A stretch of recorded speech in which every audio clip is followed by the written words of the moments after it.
പുതിയൊരു വീഡിയോയിലേക്ക് എല്ലാവർക്കും സ്വാഗതം. ഇന്നത്തെ വീഡിയോ കനോണിന്റെ new model all in one ink tank colour പ്രിന്ററായ കനോൺ പിക്സിമ G2730 എന്ന പ്രിന്ററിന്റെ ഡ്രൈവർ എങ്ങനെ ഡൗൺലോഡ് ചെയ്ത് ഇൻസ്റ്റാൾ ചെയ്ത് ഉപയോഗിക്കാം എന്നതിനെക്കുറിച്ചുള്ള ഒരു വീഡിയോ ആണ്. അപ്പോൾ വീഡിയോ കാണുന്ന മുമ്പ് ചാനൽ ഒന്ന് സബ്സ്ക്രൈബ് ചെയ്യുക, ലൈക്ക് ചെയ്യുക, ഫോളോ ചെയ്യുക, കമന്റ് ചെയ്യുക, ഷെയർ ചെയ്യുക. നേരെ വീഡിയോയിലോട്ട് പോകാം.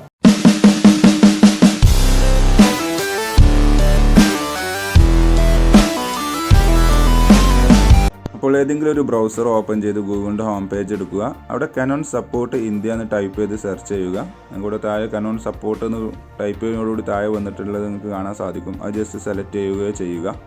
അപ്പോൾ നമുക്ക് കുറേ വെബ്സൈറ്റുകൾ ഓപ്പണായി വരുന്നത് കാണാൻ സാധിക്കും. അതിൽ ഫസ്റ്റ് തന്നെ കാണുന്ന കനോൺ ഇന്ത്യയുടെ ഒഫീഷ്യൽ വെബ്സൈറ്റാണിത്. അവിടെ ആ സൈറ്റ് ജസ്റ്റ് ഒന്ന് ഓപ്പൺ ചെയ്യുക.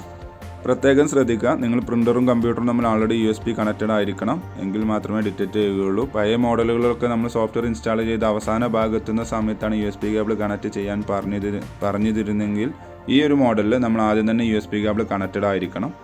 അപ്പോൾ നമ്മളിവിടെ സൈറ്റ് ഓപ്പണായി വന്നിട്ടുണ്ട്. ഏറ്റവും സിമ്പിളായിട്ട് നിങ്ങൾക്ക് ഇവിടെ സെർച്ച് ബൈ മോഡൽ നെയിം എന്നുണ്ട്. അവിടെ നമ്മൾ പ്രിൻ്ററിൻ്റെ മോഡൽ നെയിം ടൈപ്പ് ചെയ്ത് കൊടുക്കുന്നതോട് താഴെ ലിസ്റ്റ് വരും. ആ ലിസ്റ്റിൽ ആ പേര് സെലക്ട് ചെയ്യുക. അപ്പോൾ ഈ പേജ് നെക്സ്റ്റ് പേജിലോട്ട് പോകും. അവിടെ നമുക്ക് ആദ്യം ചെയ്യാനുള്ളത് നമുക്കിവിടെ കാണാൻ സാധിക്കും. പ്രിൻ്ററിൻ്റെ പേരും കാര്യങ്ങളും ഫോട്ടോ കാര്യങ്ങളൊക്കെ കൊടുത്തിട്ടുണ്ട്. ഇവിടെ നമുക്ക് ആദ്യം ചെയ്യാനുള്ളത് നമ്മൾ ഓപ്പറേറ്റിംഗ് സിസ്റ്റം ഏതാണെന്നുള്ളത് സെലക്ട് ചെയ്യണം. അതിന് താഴോട്ട് പോരുക. സൈറ്റിൽ താഴോട്ട് പോരുന്ന സമയത്ത് നിങ്ങൾക്ക് ഇവിടെ കാണാൻ സാധിക്കും ഓപ്പറേറ്റിംഗ് സിസ്റ്റം എന്ന് പറഞ്ഞാണ്ട് ഒരു ഓപ്ഷന് കാണാൻ സാധിക്കും. വന്നിട്ടുണ്ട്. ഇവിടെ താഴെ നിങ്ങൾക്ക് കാണാൻ സാധിക്കും കോമ്പാറ്റബിൾ ഓപ്പറേറ്റിംഗ് സിസ്റ്റം ഏതാണെന്നുള്ളത്. ഒരുവിധ സിസ്റ്റത്തിലെല്ലാം ഇതേപോലെ ബ്രാക്കറ്റിൽ ഡിറ്റക്റ്റഡ് പറഞ്ഞാൽ ഓട്ടോമാറ്റിക് ഡിറ്റക്റ്റ് ആയിട്ട് ഇരിക്കുന്നത് കാണാൻ സാധിക്കും. അതല്ല എന്നുണ്ടെങ്കിൽ നിങ്ങളിവിടെ സെലക്ട് ചെയ്ത് കൊടുക്കണം. നിങ്ങൾ വിൻഡോസിൻ്റെ വെർഷൻ ഏതാണെന്നുള്ളത് ഇവിടെ ജസ്റ്റ് ഇതേപോലെ ബ്രാക്കറ്റിൽ ഡിറ്റക്റ്റഡ് ആണ് കാണിക്കുന്നുണ്ടാവും. അപ്പോൾ അത് സെലക്ട് ചെയ്യുക. എന്നിട്ട് റൈറ്റ് സൈഡിൽ കാണുന്ന സെർച്ച് എന്നുള്ളത് ക്ലിക്ക് ചെയ്യുന്നതോടുകൂടി ഈ പേജ് ഒന്നുകൂടി റീലോഡ് ആവുന്നതാണ്. അത് റീലോഡായി വന്നു കഴിഞ്ഞാൽ അവിടെ താഴെ നിങ്ങൾക്ക് കാണാൻ സാധിക്കും G2730 MP ഡ്രൈവർ വെർഷൻ എന്ന് പറഞ്ഞാൽ കാണിക്കുന്നുണ്ടാവും. അത് ജസ്റ്റ് സെലക്ട് ചെയ്യുക, അല്ലെങ്കിൽ ജസ്റ്റ് ക്ലിക്ക് ചെയ്യുക. അപ്പോൾ നെക്സ്റ്റ് പേജിലോട്ട് പോകും. ഇവിടെ ഡൗൺലോഡ് ചെയ്യാനുള്ള ഒരു ഓപ്ഷൻ വരുന്നുണ്ട്. അത് ക്ലിക്ക് ചെയ്യുന്നതോടുകൂടി നമുക്ക് ആവശ്യമുള്ള ഫയൽ ഡൗൺലോഡിങ് ആവുന്നതാണ്. സ്കാനറിനും ഈ ഒരു സോഫ്റ്റ്വെയർ ഇൻസ്റ്റാൾ ചെയ്താൽ മതി. സ്കാനർ ഡ്രൈവർ ഇതിൻ്റെ കൂടെ തന്നെ ഇൻസ്റ്റാൾ ആവുന്നതാണ്. അതിൻ്റെ സോഫ്റ്റ്വെയറും കൂടെ ഇൻസ്റ്റാൾ ആവുന്നതാണ്. അപ്പോൾ നമ്മൾ ഡൗൺലോഡ് എന്ന് ക്ലിക്ക് ചെയ്തപ്പോൾ നമുക്ക് ഡൗൺലോഡിങ് സ്റ്റാർട്ട് ചെയ്തിട്ടുണ്ട്. കുറച്ച് നേരം ഒന്ന് വെയിറ്റ് ചെയ്യുക. ഡൗൺലോഡിങ് കംപ്ലീറ്റ് ആയി കഴിഞ്ഞാൽ ജസ്റ്റ് ആ ഡൗൺലോഡ് ചെയ്ത ഫയലിൻ്റെ അവിടെ ക്ലിക്ക് ചെയ്യുന്നു, ഡബിൾ ക്ലിക്ക് ചെയ്യുക. അപ്പോൾ ഇൻസ്റ്റാളേഷൻ ഫയൽ ഓപ്പൺ ആയി വരുന്നതാണ്.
ഇൻസ്റ്റാളേഷൻ ഫയൽ ഓപ്പണായി വന്നിട്ടുണ്ട്. ഇവിടെ താഴെ കാണുന്ന നെക്സ്റ്റ് എന്നുള്ളത് ക്ലിക്ക് ചെയ്യുക. ഇവിടെ നമ്മൾ ഏത് ഏരിയ ആണെന്നുള്ളത് നമുക്ക് സെലക്ട് ചെയ്തുകൊണ്ട് നിങ്ങൾ എന്ത് ചെയ്യുക, താഴെ കാണുന്ന നെക്സ്റ്റ് എന്നുള്ളത് ക്ലിക്ക് ചെയ്യുന്നു. ഇവിടെ അഗ്രിമെൻറ്റിന് വേണ്ടി agree, terms and condition okay എന്നുള്ള രീതിയിൽ എഗ്രി കൊടുക്കുക. അത് കൊടുക്കുമ്പോൾ നമ്മൾ സെർച്ച് ചെയ്താണ് നമ്മൾ പ്രിൻ്ററിൻ്റെ പേര് ഇവിടെ വരുന്നതാണ്. അത് സെലക്ട് ചെയ്തതിന് ശേഷം നെക്സ്റ്റ് എന്നുള്ളത് ക്ലിക്ക് ചെയ്യുന്നു. ഇപ്പോൾ ഇൻസ്റ്റാളിങ് നടന്നുകൊണ്ടിരിക്കുകയാണ്. കുറച്ച് നേരം വെയിറ്റ് ചെയ്യണം. ഇൻസ്റ്റാളിങ് കംപ്ലീറ്റ് ആയി കഴിഞ്ഞാൽ ഇൻസ്റ്റാളേഷൻ സക്സസ്ഫുള്ളി എന്നുള്ള ഈ കാണുന്ന മെസ്സേജ് വരുന്നതാണ്. അത് വന്നു കഴിഞ്ഞാൽ നമ്മൾ ചെയ്ത പ്രോസസ് എല്ലാം കംപ്ലീറ്റഡ് ആണെന്നാണ്. ഇനി നിങ്ങൾക്ക് മൊബൈലിൽ നിന്ന് കമ്പ്യൂട്ടറിൽ നിന്നും പ്രിൻറ്റ് ചെയ്യാവുന്നതാണ്. ഞാനിപ്പോൾ ഒരു സാമ്പിളിന് വേണ്ടി കൺട്രോൾ പാനൽ ഓപ്പൺ ചെയ്തു. അതിൽ ഡിവൈസസ് ആൻഡ് പ്രിൻറ്റേഴ്സ് എടുത്തിട്ടുണ്ട്. അപ്പോൾ ഞാൻ എൻ്റെ ലാപ്പിൽ കുറേ പ്രിൻറ്റേഴ്സ് കണക്ട് ചെയ്തുകൊണ്ടാണ് ഇവിടെ കുറേ ലിസ്റ്റ് വരുന്നത്. നിങ്ങളുടെ സിസ്റ്റത്തിൽ ചിലപ്പോൾ ഇത് കാണിച്ചോളണമെന്നില്ല. ഇവിടെ നമ്മൾ പ്രിൻ്ററിൻ്റെ പേര് വരുന്നുണ്ട്. പ്രിൻ്ററിൻ്റെ പുറത്ത് G2730 എന്നാണെങ്കിലും ഡ്രൈവർ ഇൻസ്റ്റാൾ ചെയ്യുന്ന സമയത്ത് G2030 എന്നുള്ള പേരിലായിരിക്കും ഉണ്ടാവുക.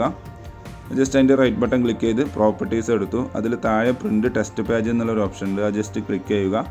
അപ്പോൾ എൻ്റെ കമ്പ്യൂട്ടറിൽ നിന്നും പ്രിൻ്ററിലേക്ക് ടെസ്റ്റ് പേജ് കമാൻഡ് പോകുന്നതാണ്. അത് പ്രിൻറ്റ് ചെയ്ത് വരുന്നുണ്ടോ എന്നുള്ളത് നോക്കാം. ഇനി നിങ്ങൾ ചെയ്യുന്ന സമയത്ത് എന്തെങ്കിലും എറർ ഉണ്ടെങ്കിൽ ജസ്റ്റ് സിസ്റ്റം ഒന്ന് റീസ്റ്റാർട്ട് ചെയ്താൽ മതി. ഒരുവിധം 90% ആ ഒരു പ്രോബ്ലം സോൾവ് ആവുന്നതാണ് റീസ്റ്റാർട്ട് ചെയ്ത് കഴിഞ്ഞ് കഴിഞ്ഞാൽ. ഇല്ലെങ്കിൽ നിങ്ങൾ കമ്പ്യൂട്ടറിൻ്റെ ആൾ അല്ലെങ്കിൽ കനോണിലെ സർവീസ് സെൻ്ററിൽ ഒന്ന് ജസ്റ്റ് ഒന്ന് ബന്ധപ്പെടുക. അവർ എനി ഡെസ്ക് വെച്ചിട്ടൊക്കെ നിങ്ങൾക്ക് സപ്പോർട്ട് തരുന്നതാണ്. ഓക്കെ, അപ്പോൾ ഞാൻ ടെസ്റ്റ് പേജ് കൊടുത്തിട്ടുണ്ട്. അതിപ്പോൾ പ്രിൻറ്റ് ചെയ്ത് വരുന്നത് നിങ്ങൾക്ക് കാണാൻ സാധിക്കും.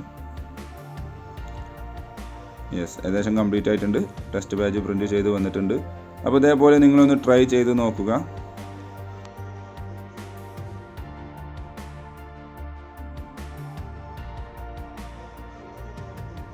Thanks for watching my video എന്ന് വിചാരിക്കുന്നു. സബ്സ്ക്രൈബ് ചെയ്യാൻ മറക്കരുത്, ലൈക്ക് ചെയ്യുക, ഫോളോ ചെയ്യുക, കമൻറ്റ് ചെയ്യുക, ഷെയർ ചെയ്യുക. അപ്പോൾ ഓക്കെ, ബൈ.